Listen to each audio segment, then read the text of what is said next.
Hi, everyone, and welcome to the Quitcast. My name is Becca Syme, and I am an author success coach. And what I do on a daily basis is meet with individual authors and try to help them get to the place where they are the most successful.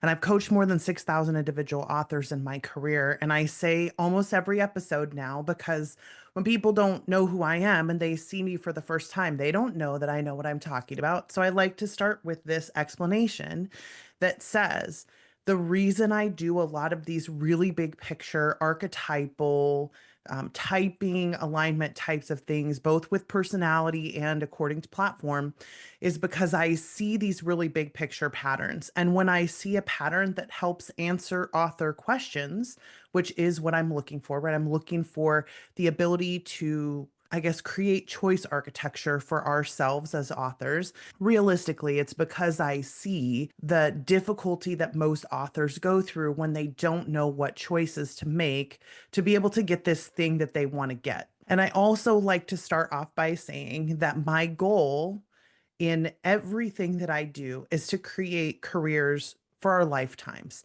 And I think, unfortunately, a lot of the advice that we see is specifically geared towards creating the fastest, most quick rising, most money making career that's humanly possible. And unfortunately, a lot of those tactics actually get us to a strategy that is not aligned with being an author for our lifetime because it's meant to try to take advantage of some kind of very fast, very topical, very specific success opportunity, right? Like, and I'll just use one example. When the craze started with opening your own direct sales platform, there were a lot of people who were feeling like, well, if you don't get on this right away, you're not going to be able to make money. And unfortunately, there is an element where when the opportunity is too saturated, it becomes more and more difficult to enter in, but it's never closed. And I think this is the thing that I want to focus on in this particular episode, where we're talking about the first of the growth engines, is that when we get too impatient, when we get too worried about delivering immediate results, we end up making decisions that work against what could be our best long-term option to be an author for our entire lifetime. So I wanted to start off this particular episode by saying there are two pathways in front of you. And let's say long-term pathways in front of you about being an author. One is I want to try my shot, right? I want to see if I can make it to the absolute stratosphere and be as big of a deal as I possibly can and go hard or go home, right? And I think that it's the best option for many of us who really, really want that. We really want the big success to try to shoot for that thing, to go super hard, to spend everything we can. When you are in that space at the very beginning of your career and you have the option of choosing, I want to go super hard, I want to see if I can do this, take advantage of all the timing opportunities, etc., you're going to play a slightly different game. The thing is, I think many of you, if not most of you, have already played that part of it, and it hasn't worked out the way that you wanted it to. So now the question is, did I waste my opportunity? Is my dream gone? Or is there an opportunity for me to do this for my lifetime?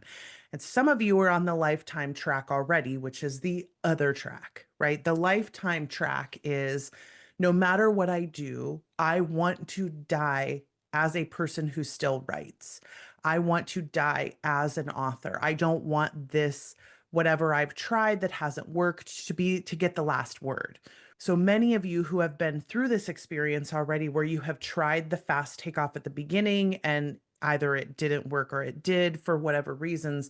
And now we're in the place where we're asking the question, okay, if that didn't work, if I didn't hit number one in the store, if I didn't become the biggest deal of all time, if I didn't move into full-time writing, then how do I think about growth from here? And this is where I would say the long-term growth option is going to be a very different game from the let's throw everything we have at it and see if we can make it work game. And those two outcomes. For those of you who tried the let's throw everything at it thing and it didn't work, what I'm trying to keep us from doing as writers is saying, well, I guess I'm never going to do this. I guess my shot is done. Because that's just not the case. There's so many people who just continue persevering, who take the author for life track, and then who end up being in this longer term career option where they may have to make some different choices than they made before, but they want to do this forever. So that's the assumption that I'm making, is that we are here. Either we're going to give it everything we can, and then if it doesn't work, we're going to go on the maybe the more lifetime track. But and that's okay too. It's okay to try the big thing and to see if you can hit, and it's okay. It's good, beneficial for us to continue to believe there's more success in front of us. It's when we stop believing there's more success in front of us that is the difficulty. And that's what I'm trying to keep us from in talking about these platform growth engines. Because I think a lot of us do the tactics that are created for a superstar, which is a person-centered growth engine, or a sandbox, which is a world or character-centered growth engine, because we think that's what it takes to be successful. Because a lot of the people that we see being successful are telling us, you have to be the center of your platform. Everything is about you. Everyone wants to know everything about you. Or it's everything about the characters, everything about the world, etc. Like, give them more opportunities, let them dive deep, etc. Like, there's this feeling that we're doing all of these tactics and we're just doing whatever everyone tells us to do because we're not quite sure what we're supposed to be doing. And that is because we just don't have enough experience objectively with creating a career. So the reason that I'm doing these growth engine uh, discussions, and specifically starting with the content driven ones, which are the laboratory and the respawn, which we're going to talk about both of those in the two upcoming, because I'm going to have to sort of talk about both of them at the same time, because they are both content driven platform growth engines. And the whole idea of the platform growth engine is that there is something inside of the engine of your platform. There is a thing in there that's fueling it, that's making the growth happen. And if we're applying too many tactics that are specific to either a superstar, which again is a person centered, author centered, creator centered growth engine. So all of the growth options come from that engine, like the tactics align with that engine, or a world centered or character centered, when that's not what's causing the growth. What we're looking for is what's causing the growth. The majority of author platforms grow because they put out additional books, they put out additional content. And we have a lot of strategies and tactics floating around in the air, in the ether, that are suggested to us because they have worked for other people. And the reason that I have to do these starting at the beginning, because the majority of authors, and the vast majority of authors, are going to have a content-focused growth engine in their platform, which means that the largest amount of growth is happening when I am meeting the reader's needs that they have that are specific to what I'm able to produce for them, right? So when I'm a person as a nonfiction writer who what people need from me is alignment advice, then if I continue to produce content, my platform is going to grow. So then I have to focus all of my energy and attention on trying to prioritize creating content in the way that maybe my personality or my desire or my motivation is the most aligned to produce. But I am trying to say no as much as possible to things that don't align with content production, in particular book production. I'm not talking about social content. I'm not talking about all of that stuff. Literally what a content focused growth engine, which again is either the laboratory or the respawn, which again, we'll talk about those in a second. When I have one of those, which most of us do, then the question every day, always, is the priority of the book. Because the way I am the most likely to see what the results are going to be of my growth in my platform is when I am producing the next book or another book or some reading related experience for the readers because that is who I have to serve. And for me, and I know I'm a 2 Enneagram/3 Enneagram, like I am that person who's always thinking about what the readers need.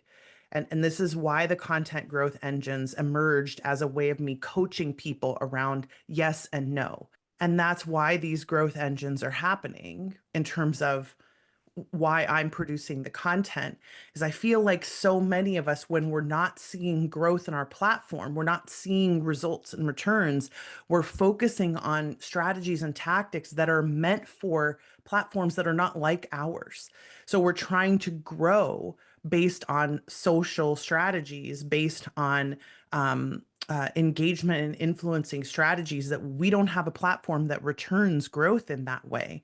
I don't have a platform that returns growth in the way that a sandbox or a superstar returns growth in my fiction, especially. I don't have those. I have in my fiction a content focused platform. So when I see the most growth is when I release a new book. And this is very painful and difficult for us because it means that so many of the things that we want to do to try to force growth to happen, in terms of like things we see other people doing, we have to deprioritize so that we can prioritize the writing of the books, because the writing of the books takes a long time for most of us, some longer than others, some shorter than others. But it takes long enough that we have a lot of other time that we can't just spend all of our time writing books. Although, again, I said this in the last episode when we were talking about step one, right? Like, step one is, do I need to worry about anything other than producing content? Do I even need to worry about it? And for most of us, the answer is no. For most of us, the answer is 60% or 80% of our time needs to just be focused on writing books because we do not have enough evidence yet to promise that if we spend all this time doing social content, influencer content, or we spend all this time doing world related, character related, fan related content, that we're actually going to grow because of it. And again, that's the core question. So when we're talking about the content driven author growth engines, the engine is fueled by more books. And the way that we execute on that, the way that we are maybe the best wired, or which is the most comfortable for us motivationally to try doing. The question after question one, right? This is sort of step two in the content driven platform is, do I prefer a more experimental way of writing novels or nonfiction in terms of where I'm trying to find my voice or I'm interested in kind of multiple things? That would be the laboratory. Or am I more like the spawn respawn, where I just want to do one thing and see if I can make it work, spending the majority of my time focusing on trying to make just this one platform work. And again, not just one book at a time, but like one platform. So the spawn respawn people are the people that I see who are the most focused on this particular thing has to work. So either I'm doing trend chasing, which is the most common spawn respawn, where I'm like, oh, this sounds cool. Let me try this. Or the person who is specifically chasing a trend because they want to take off, right? And they recognize that being early in a wave is a way to take off, right? That's sort of the mentality of people who are looking for those crests, right?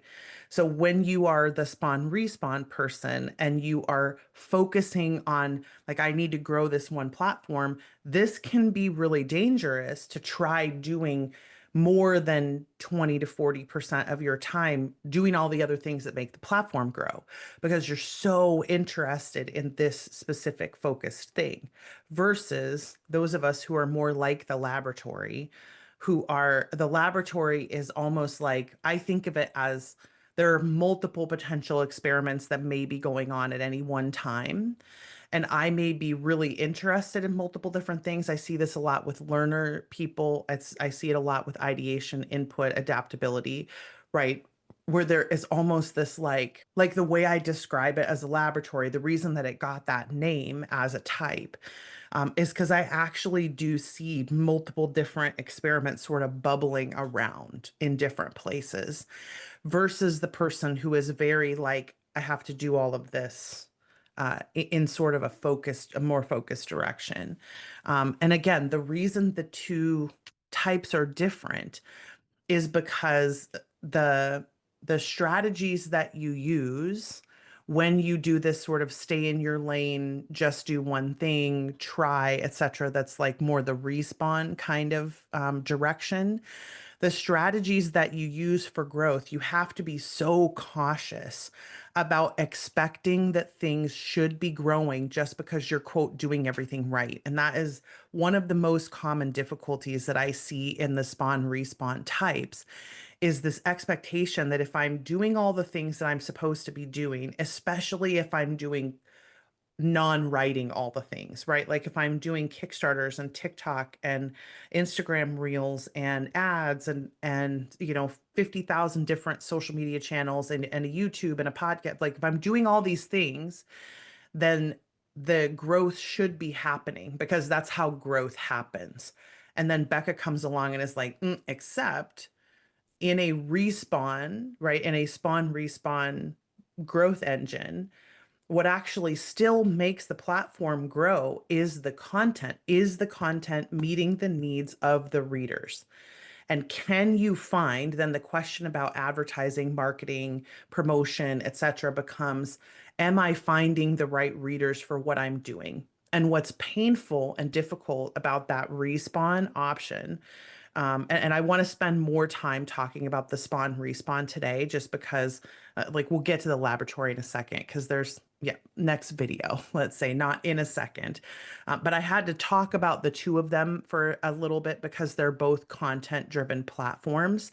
The content is actually the thing that is making the platform grow in both of these. But for the spawn respawn in particular, what ends up happening is, because I'm making decisions unconsciously and I'm watching everyone else and the way that they're growing, I'm not always conscious of what it is that's actually causing the growth in other people.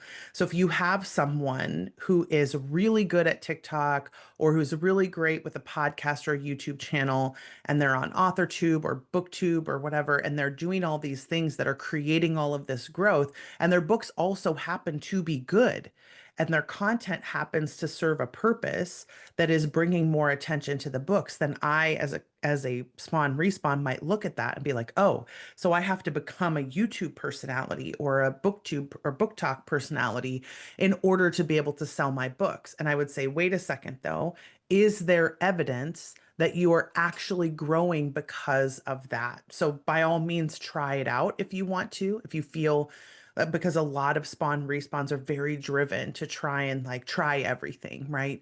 But I want you to be really conscious about how you are going about trying to grow. Because if we're trying to grow by just doing everything all at once, there's a higher likelihood, especially as spawn respawns, that we are not doing an effective job of doing experiment design. So when we're trying 55 things and we're sort of throwing spaghetti at the wall to see what it worked, like just to see what works, then we are often not fully trying the actual experiment of platform growth. We're not fully trying to utilize TikTok or Instagram or YouTube or Kickstarter or direct sales or ads as a way of reaching an audience. We're often just trying to do things because we're so scared that if we don't do everything, the books aren't going to sell. So once again, the answer becomes trying to click down the fear that if we don't do everything, that we're not going to be able to take advantage of this opportunity, because the opportunities are not going to end. And this is so important. Even when the market gets disrupted, there still is always openness in the market.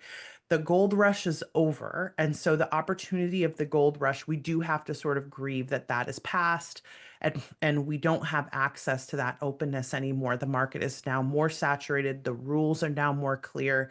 It's much more pay to play than it used to be, et cetera, et cetera. And yes, we can grieve all of those things. And also, it doesn't mean that there is no more opportunity. It just means that the opportunity has changed.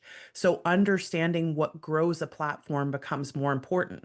So whereas a spawn respawn in the gold rush may have had the opportunity to very quickly try things out, Like we had an experience, Crystal and I, when we were first jumping into P&R. Not her, she was already in P&R, but when I was first jumping into P&R, where we had the opportunity to like write 5 books really fast and release them, and we could do it in a very short period of time. And as I was reflecting back on that, I'm like, oh, we really were having this unusual opportunity to spend almost no money releasing because the market was super wide open in 2015. 2014. 2015 was the when we did that. The market was super wide open, and we had this more interesting opportunity to be able to spawn and respawn very quickly because we didn't have to do as many of the things to try to test out content the way that you do today. It's much more difficult because of the saturation of all the platforms where reader attention happens. It's much more difficult to be able to tell if the content that you are putting out is actually not good content, or if it's just that your luck and timing was off because you happen to release in a time that's very saturated with the type of book that you're releasing, or if your ads didn't hit right, etc. And this is why we are so insistent now upon trying to narrow down your experiment design and do the thing that you're the best at, because your likelihood of being able to rise above all the din in any of these individual strategies that you're using, like any of the individual promotion opportunities, any of the individual marketing and advertising opportunities, if you will narrow down into the things that you are better at, you are more likely to be excellent at something enough that you will get more attention on that particular channel. So again, it becomes more important in both the laboratory and the spawn respawn. It becomes more important to narrow down into doing things that you are better at when it comes to marketing and promotion and advertising, because you are the most likely to get a good return on something where you can break out of the sort of din. So if you are not great at TikTok and you don't like it and you've tried it and you don't want to do a long-term experiment, which we're going to talk about experiment design in the conference, in the Author Platform Growth Conference that we're doing in July. So if you want more information about that, you can come and join us there. But basically, it's just like doing an experiment that you would do in like a sociology context, a science context of any kind, where you're trying to narrow down the variables that you're testing. And so for me, that means if I'm going to do a real test on my Instagram reels, which is what we're going to try to do here in a little bit for my books, is that's all that I'm putting my attention into. I'm being very focused. We're doing a content growth strategy for the nonfiction side right now on just the YouTube channel, trying to produce some content regularly on the YouTube channel and see if there's a way for me to get the momentum back that I had before I burned out and had to take the long break from it. And it has been difficult, but because we're narrowing the experiment design, then I had to say no to some other things that I could have been doing because I know that I want to focus on maximizing this higher ROI potential opportunity that we have on the YouTube channel. If I'm thinking about if I'm a spawn respawn and I'm trying to grow quickly, I want to spend the majority of my time focusing on the books, because again, the books are the primary growth engine for these content driven platforms, the spawn respawn and the laboratory. And I'm going to reiterate, we don't get to choose what the growth engine is. You have to discover it, which is why we start with the content, because the content is the most likely to be the thing. And the content will also lead you into either the Superstar platform or the Sandbox platform. If you are eventually one of those things, producing the books is how you discover it. But then over time, you'll start to discover, oh, when I make posts about this or when I do this, then it grows more. When people get more access to me as an individual, then it grows more.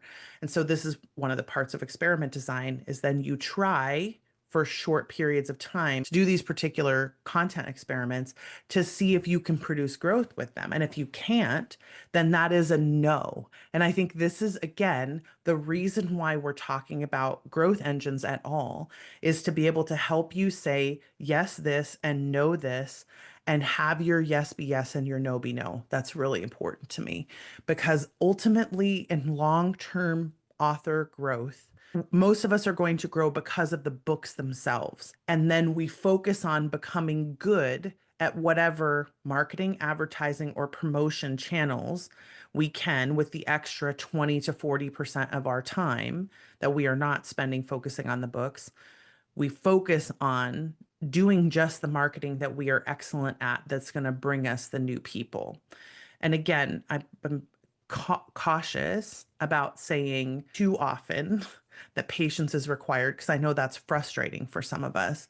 But ultimately, part of the reason that I want to do both these videos and also this conference that we're doing, where we're doing a whole bunch more deep diving into these topics, is to be able to give you the easy resources, almost like a decision tree, to be able to say yes and no to things. And here is my action point for the spawn response.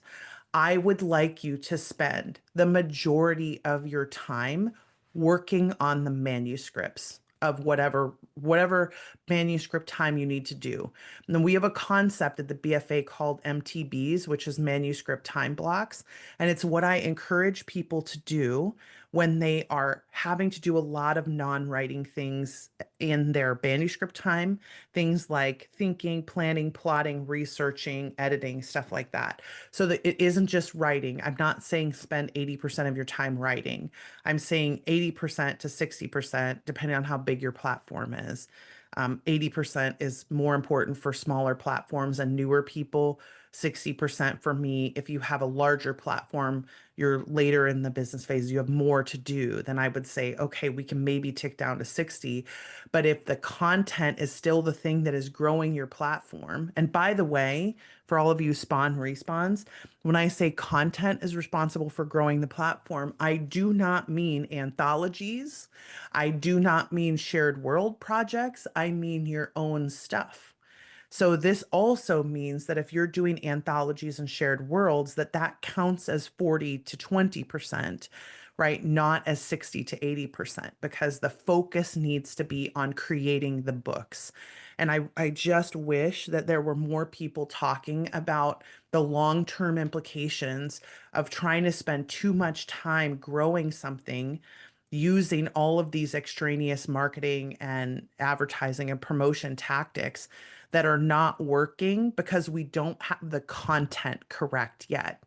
And this is the same message that we talked about in the Business Phases Summit, where when everybody was in the research and development phase, and I was saying you're going to have to wait until you can build a content growth engine that gets you out of phase one, which is research and development.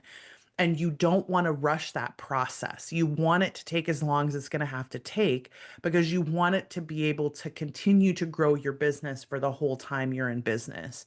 And that means if I have to write 15 novels to get to a point where I can finally write a book that will grow on its own, and I don't mean with no advertising or promotion, I mean that will generate momentum according to the metrics that the algorithms want, right? Where people are reading past page one or chapter one, or reading past the 50% mark, where people are finishing the book, where they're reviewing it, where they're telling other people about it. And that is a high bar. I think a lot of us believe that because it is possible to write a good book, like we believe that good books have to sell, that is the rule. But it still is luck and timing are still a part of it. Even when you have a good book, luck and timing are still a part of it. And what I'm trying to compensate for in doing more discussions about the platform growth engines is I'm trying to compensate for people who are getting results that they don't like. And instead of continuing on the pathway and trying to grow and learn and continue to produce a better content version, right? Like a better book or a better version of the trope or a better version of the genre or whatever it is that I'm producing. Instead of learning how to do it better, we move on very quickly and try in a new place. And then what ends up happening is and again, this is why we differentiate between the spawn, respawn, and the laboratory.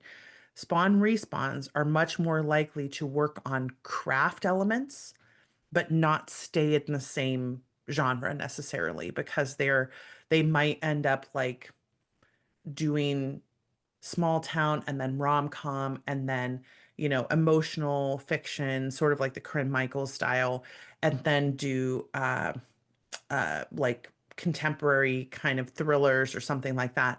But they're essentially staying inside of contemporary, but they're trying all these different elements of contemporary because they want to stay in that contemporary vein. That would be more like Spawn Respawn.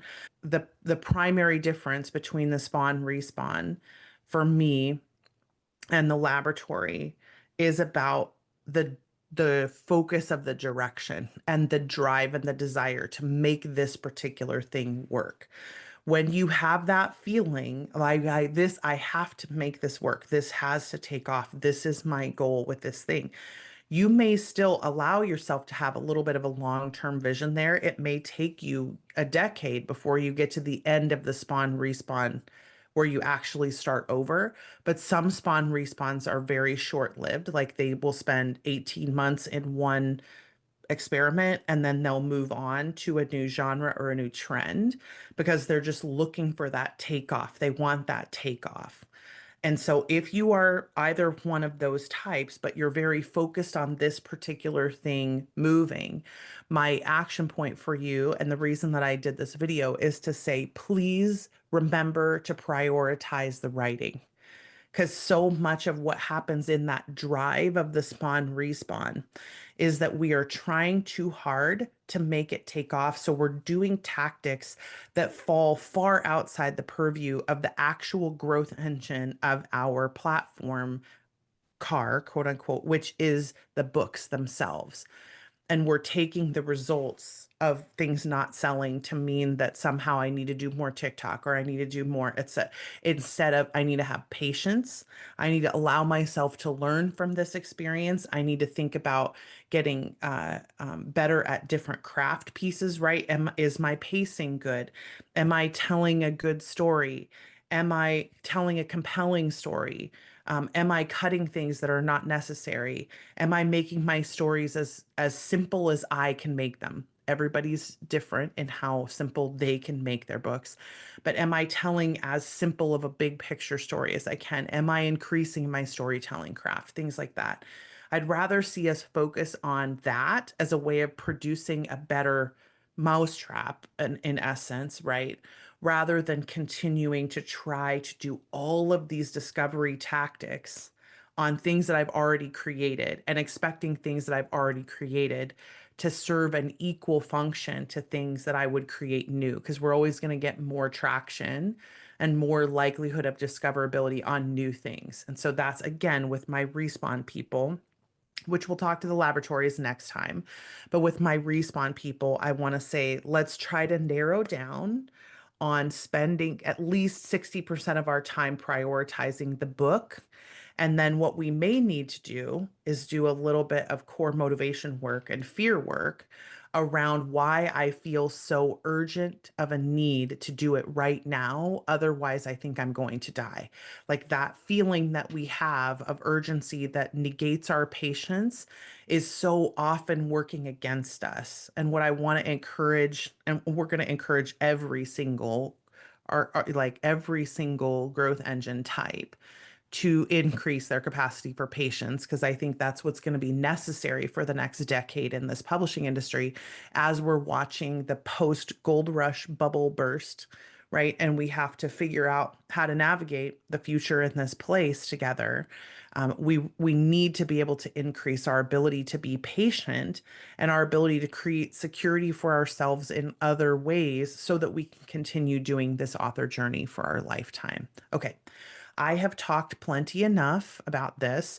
We're going to do in the growth summit that we're doing in July, we're doing a deep dive into the Respawn. And we're going to talk about different strategies and tactics, growth options, how to increase your patience, how to calm some of the fears that you have about being a Spawn Respawn, how to increase resilience and longevity in this, and then how to create more success for yourself. Because again, the author platform growth engines are success archetypes. They're just not personality driven success archetypes. So this isn't something that I can just say, hey, if you have these 4 characteristics, you are this person, the way we could about drafters, for instance, or bread machines.